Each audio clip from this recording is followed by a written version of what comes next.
In a shaded corner of the bustling street market, an elderly musician sat on a worn wooden stool, holding an old oud marked by years of use.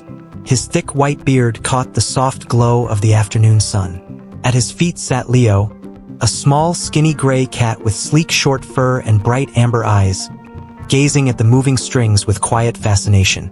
The man's fingers danced over the oud strings, each note flowing smoothly into the next. Leo's ears twitched gently with every change in melody, his head tilting slightly as though the music spoke directly to him. Passers-by began to slow down. A woman carrying fresh bread turned to look, and a man leading a donkey paused to listen.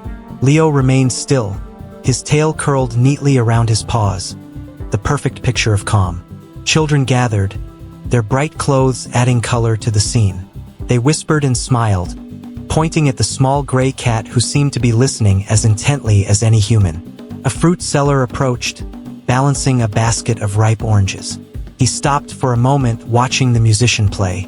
Leo glanced at him briefly, then returned his gaze to the oud, unwilling to break his concentration. The crowd grew, forming a small circle around the musician. Coins began to drop into a dark felt hat at his feet.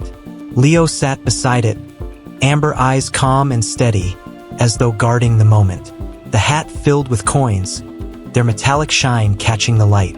Leo placed one paw gently beside it, his whiskers twitching in the warm air.